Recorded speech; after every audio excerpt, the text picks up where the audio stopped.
ప్రజలారా వినరండి ఈ సత్య సువార్త. ప్రభు అయిన యేసుక్రీస్తు వారి యొక్క నామంలో మిమ్మల్ని అందరినీ ప్రేమతో ఈ సత్య సువార్త అనే ఈ కార్యక్రమానికి ఈరోజు నేను ఆహ్వానాన్ని తెలియజేస్తూ ఉన్నా.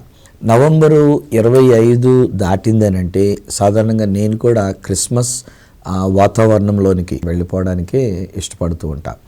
ఎందుకంటే దేవుడు నాకు అప్పగించిన సంఘం సామర్లకోట ఆంధ్ర బాప్టిస్ట్ చర్చ్లో నేను నవంబర్ 25వ తేదీన క్రిస్మస్ జ్యోతి పండగ అనేటువంటి పేరుతో మేము పండగ కింద చేస్తూ ఆ రోజుని స్టార్ వెలిగించి ఆ దినం నుండి ఇక నేను క్రిస్మస్ పాటలు, తర్వాత క్రిస్మస్ సందేశాలు ఇవి తెలియజెప్తూ ఉంటాను. అదే సందర్భంగా గడిచిన కొన్ని సంవత్సరాలుగా నేను టీవీలో మాట్లాడుతూ ఉన్నప్పుడు కూడా నవంబర్ 25 దాటిన వారంలో నుండి ఒక 5-6 క్రిస్మస్ సందేశాలని ఇవ్వడానికి అనేటువంటి రీతిగా మనసు పెట్టుకొని చేస్తూ ఉంటాను.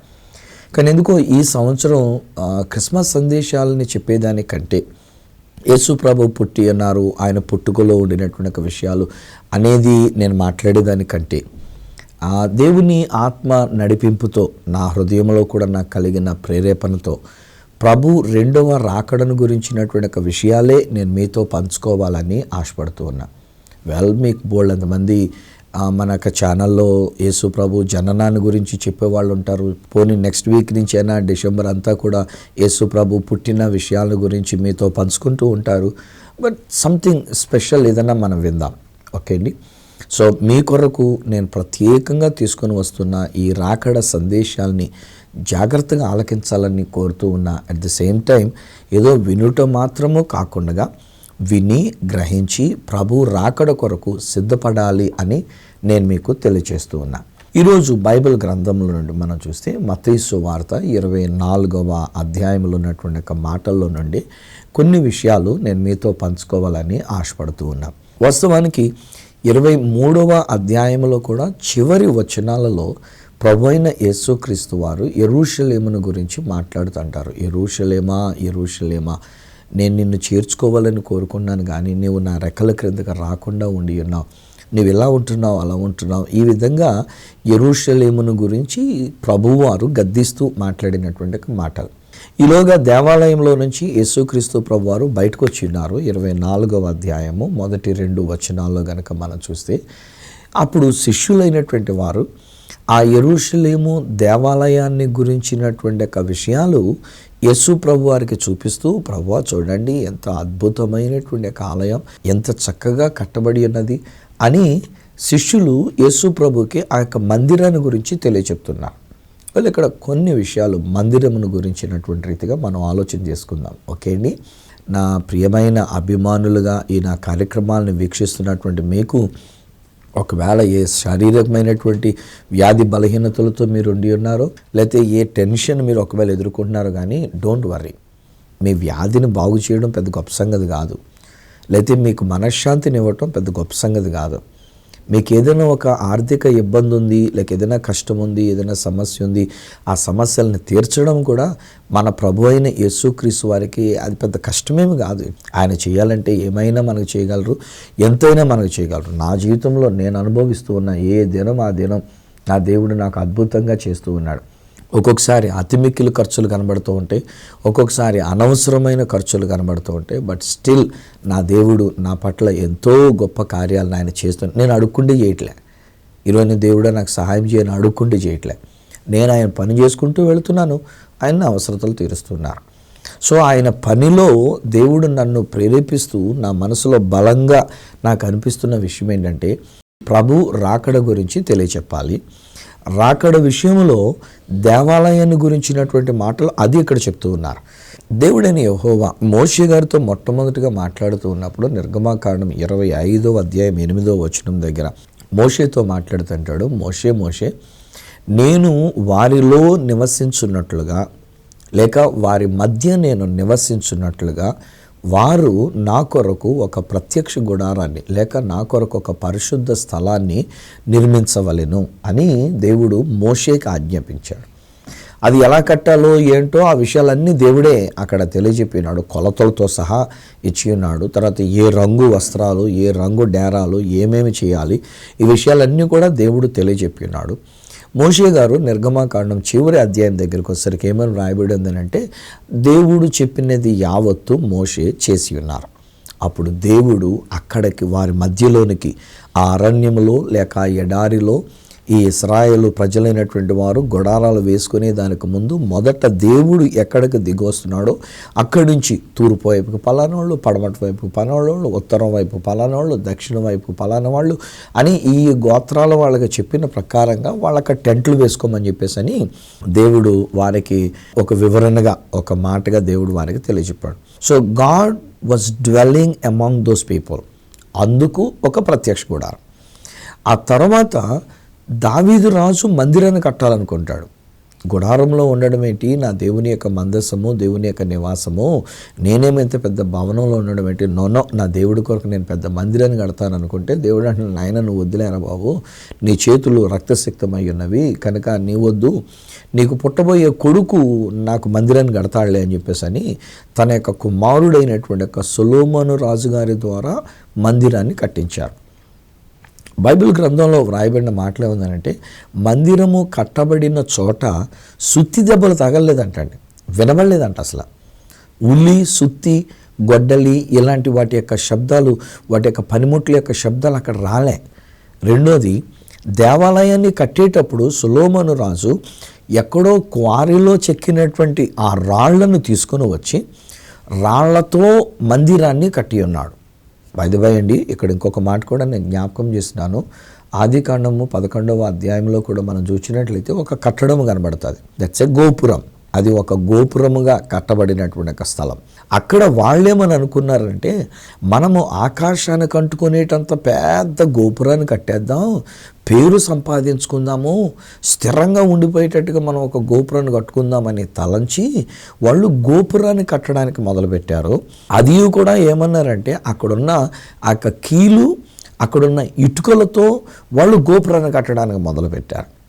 ఇజ్రాయెల్ దేశంలో బిల్డింగ్స్ అన్నీ రాళ్లతో కట్టబడినటువంటిదిగా ఉంటుంది. ఆఫ్కోర్స్ ఇప్పుడు కూడా అంతా అయిపోయిందిలేండి.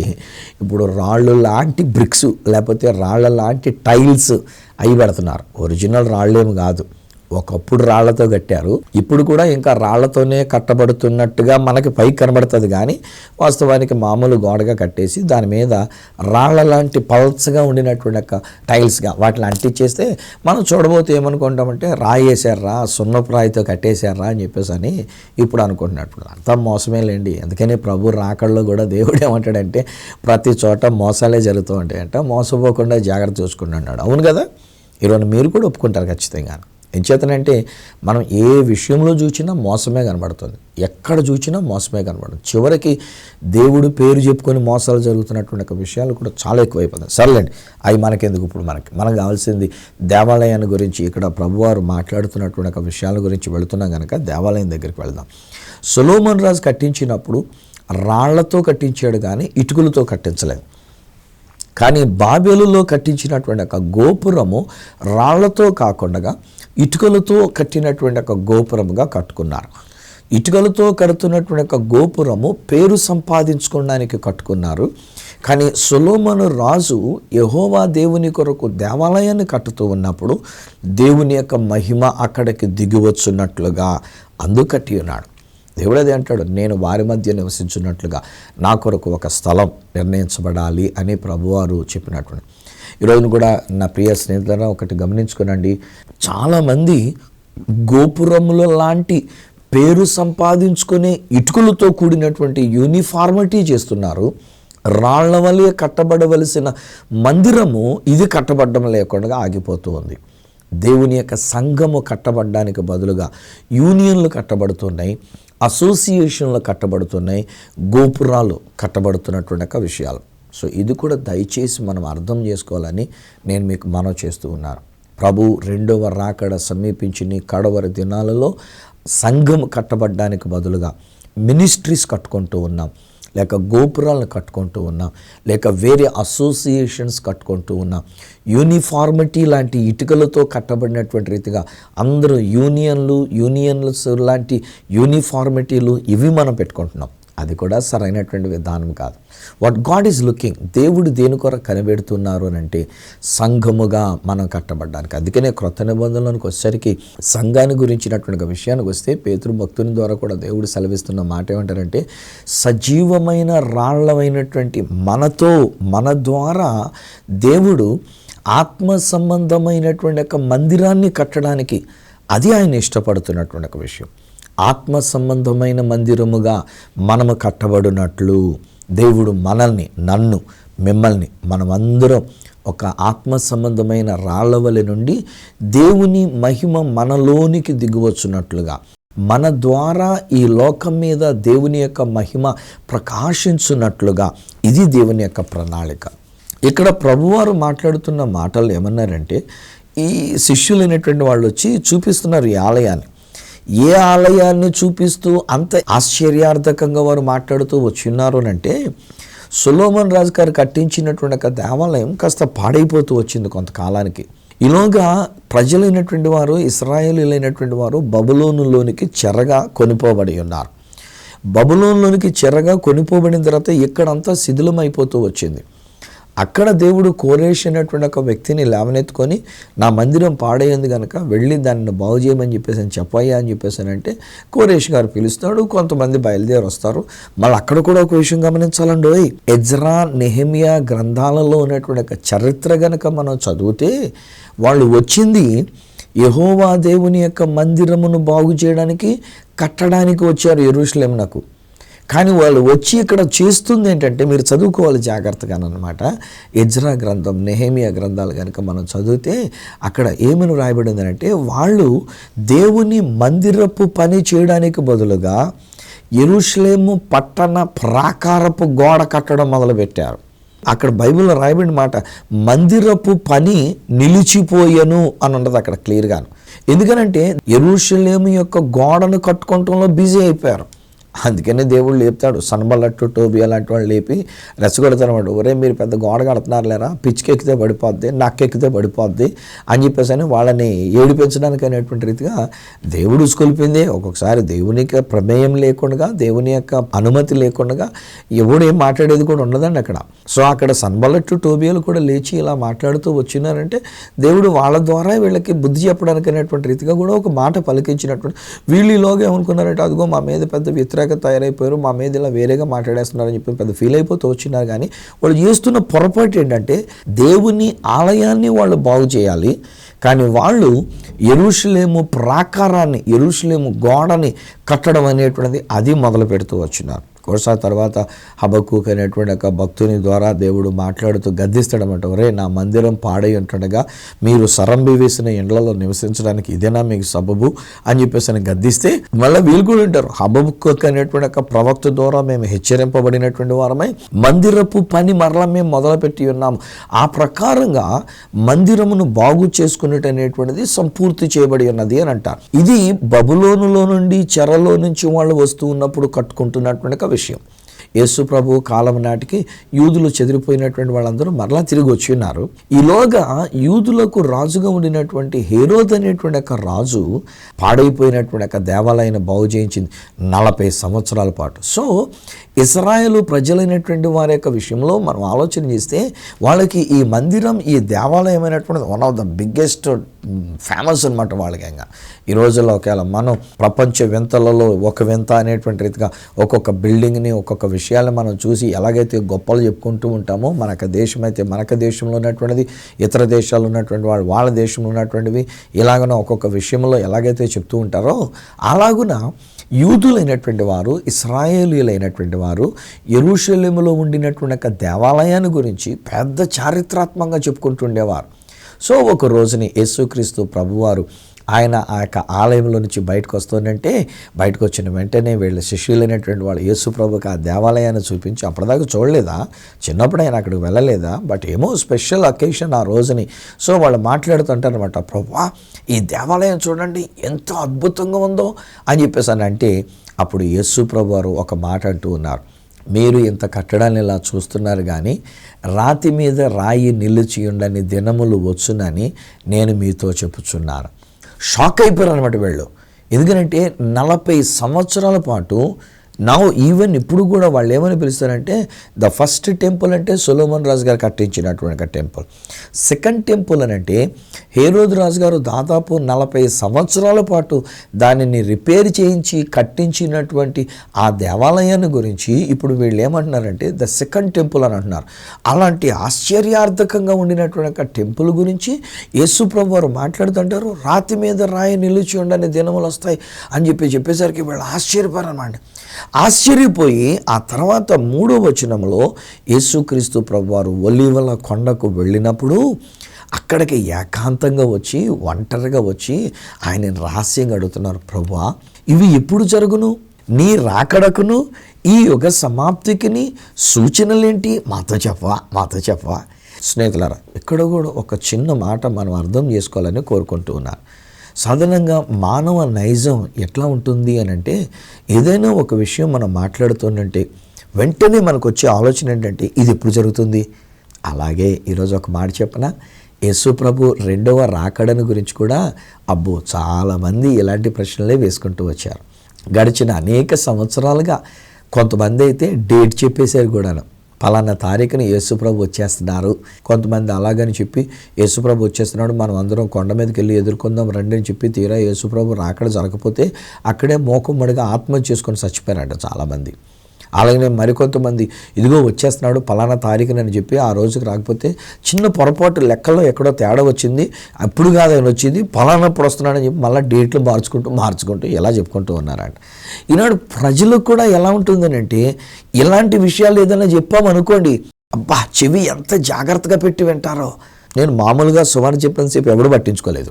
ఒక మంచి వర్తమానంగా దేవుణ్ణి గూర్చినటువంటి సువార్తని సత్య సువార్తగా నేను చెప్తున్నంత వరకు పెద్దెవరు దాని గురించి ఆలోచించారు. అదే ఒకవేళ కనుక ఈరోజు నేను ఒక మాట మాట్లాడుతూ పలానా తారీఖు పలానా సమయం పలానా టైంకి ఇదిగో యేసుక్రీస్తు ప్రభువు వస్తున్నారు అన్నానే అనుకోండి, నేను అనట్లేదు చూడండి. ఒకవేళ ఎలాగ అన్నానే అనుకోండి అని చెప్తున్న మాటను కూడా తీసుకుని ఒకవేళ రేపు పొద్దున్న కూడా ఒకటి దీన్ని కూడా వాట్సాప్లోనో ఫేస్బుక్లోనో పెట్టి సుభాష్ గారు ఎలాగ అన్నాడని పెడతాడు. ఎందుకు వచ్చింది లేనిపోయింది నాకు.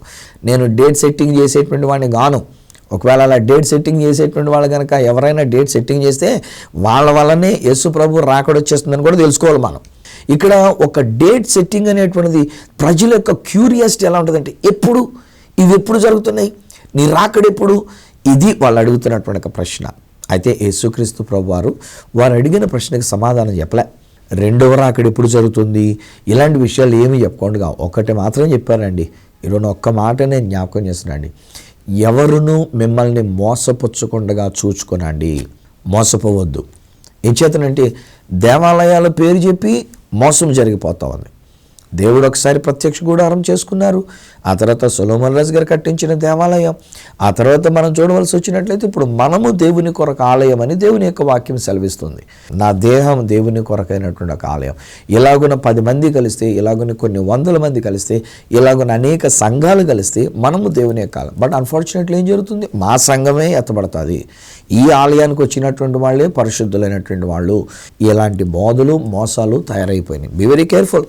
దేవాలయం కట్టడానికి బదులుగా గోపురాలు కట్టుకునేటువంటి ఒక మినిస్ట్రీలు కట్టుకోవడానికి లేకపోతే ఇంకేదో కట్టుకోవడానికి ఇది ఎక్కువైపోయింది ఈ రోజుల్లోని. ఇప్పుడు ఈ రోజుల్లో మనం ఏది చేయవలసి వచ్చినా మన ప్రభుత్వానికి సంబంధించినటువంటి విషయాలు కూడా ఏమైందంటే దాని ఒక ఫోటోలు తీసుకుంటాం, దాని ఫోటోలతో మనం బిజినెస్ చేసుకుంటాం. నిజంగా హృదయపూర్వకమైనటువంటి ఒక సేవతో దేవుని యొక్క మహిమను కనబరిచేటువంటి ఒక సంఘం, దేవుని యొక్క మహిమను కనబరిచేటువంటి విధంగా మహిమ గల సంఘముగా ఈనాడు క్రైస్తవ సంఘం కూడా కనబట్టలేదు కదా ఈ రోజుల్లో మనం చూసినట్లయితే. డోంట్ బి డిసీవ్డ్, మోసపోవద్దు ప్రియ స్నేహితులారా. ప్రభు రాకడ చాలా సమీపించింది. ఆయన రాకడ సమయంలో దేవాలయాల దగ్గర జరిగే మోసాలు ఉంటూ ఉన్నాయి. ఆయన రాకడ సమయంలో ఇవి ఎప్పుడు జరుగుతాయో తెలుసుకునేటువంటి ఒక క్యూరియాసిటీ ఎక్కువ పెరుగుతూ ఉంటుంది. ప్రవచనాల కొరకైనటువంటి ప్రాకులాట మనకు ఎక్కువ పెరుగుతూ ఉంటుంది. ఏం జరగబోతుందో ఎప్పుడు జరగబోతుందో తెలియజెప్పాలని చెప్పేసి అనేటువంటి ఆశ ప్రజల్లో ఎక్కువ కనబడుతుంది తప్ప నిజమైన సత్య సువార్త కొరకైనటువంటి ఒక తాపత్రయం ప్రజల్లో కనబడడం లేదు. ఈ రోజునంతా మనకేంటంటే నేను అమెరికా వెళ్తాను లేదు, ఒకసారి కొంచెం ప్లాన్ చేసి చెప్పండి. నేను ఫోన్ చేసేవాళ్ళు ఉన్నారు నాకు, ఈరోజు నాకు ఈ ఉద్యోగం వస్తుందో లేదో కొంచెం ప్లాన్ చేసి చెప్పండి, మళ్ళీ రేపు ఫోన్ చేస్తాను ఒకసారి, ఈలోగా మీరు ప్లాన్ చేసి మీరు దేవుడి దగ్గర కనిపెట్టేసి నాకు చెప్పేసాను రేపు పొద్దున్న అన్నట్టుగా ఇలా మాట్లాడేవాళ్ళు ఉన్నారు. నేను అలాంటి వాటన్నిటికీ చాలా వ్యతిరేకంగా నేను మాట్లాడుతున్న ఈ దినాన్ని. మనకు కావాల్సింది ఏది ఎప్పుడు జరుగుతుంది ఈ విషయాల గురించి కాదు, కానీ ప్రభు రాకడ ఖచ్చితంగా జరుగుతుంది. ఆయన పలికిన ప్రతి మాట జరిగి తీరుతుంది. ఎందుకు? ఈ మాటే తీసుకోండి. యేసు ప్రభు గారు బహుశా ఆయన శిలోమ్రాన్ మీదకి వెళ్ళినటువంటిది క్రీస్తు శకం 30వ సంవత్సర కాలంలో ఆయన శిలువ దగ్గరికి వెళ్ళి చనిపోతే, ఆయన చనిపోయి తిరిగి లేచిన తర్వాత ఒక 40 సంవత్సరాలకి, అనగా క్రీస్తు శకము 70వ సంవత్సరంలో రోమా చక్రవర్తి అయినటువంటి ఒక నీరు అనేటువంటి ఒక చక్రవర్తి యొక్క ఆధ్వర్యంలో యెరూషలేము ధ్వంసము చేయబడుటయు, యెరూషలేములో ఉండినటువంటి యెహోవా దేవుని కొరకైన యూదులు ఆచరించేటువంటి ఒక దేవాలయం రాతి మీద రాయి ఉండకుండా పడద్రోయబడి ఉన్నది. ఏమండి, యేసు ప్రభు మాటలంతా అక్షరాలా జరుగుతుందంటే అదే యేసయ్య చెప్పినటువంటి మాటల ప్రకారంగా యేసు రెండవ రాకడ చాలా సమీపించిందని ఈరోజు నేను మీకు తెలియజేస్తూ ఉన్నాను. And my point is, are you ready? మీరు సిద్ధంగా ఉండి ఉన్నారా? ఒకవేళ ఆ యేసు ప్రభు వారి యొక్క రెండవ రాకడ, మధ్యాకాశానికి వచ్చేటువంటి ఒక రాకడ ఈరోజే గనుక ఒకవేళ సంభవించినట్లయితే, మీరు సూటిగా నేను అడుగుతున్నా, మనము సిద్ధపడి ఆ ప్రభుని ఎదుర్కొనేటువంటి ఒక స్థితిలో మనం ఉంటూ ఉన్నామా? మొదటి జరిగేటువంటిది, ఆయన మధ్యాకాశానికి వస్తారు. సంఘము గుండినటువంటి మనల్ని ఎత్తబడేటువంటి ఒక గుంపులో తన దగ్గరికి ఆయన తీసుకొని వెళ్తారు. ఆయనతో సదాకాలం ఉండేటువంటి ఒక గొప్ప భాగ్యాన్ని ఇస్తారు. ఫ్రెండ్స్, ఈ రోజుల్లో మనం చూసినట్లయితే ఒకవేళ మనకు రోగం ఉండొచ్చు, మనకు కష్టాలు ఉండొచ్చు, మనకు ఆర్థిక ఇబ్బందులు ఉండొచ్చు, మన మీద అపనిందలు పడవచ్చు, మన మీద నానా రకాలైన సెట్టైర్లు వేసుకునే వాళ్ళు ఉండొచ్చు, మనల్ని ప్రజలకు అప్పగించి, మనల్ని ద్వేషించి, మనల్ని చంపడానికి, లేకపోతే మనల్ని హింసించడానికి నానా రకాల పరిస్థితులు జరగవచ్చు. ఈ దేహానికి తప్ప అంతకుమించి ఏం కాదండి. కానీ ఆత్మను గురించినటువంటి ఒక ప్రశ్న నేను అడుగుతున్నాను.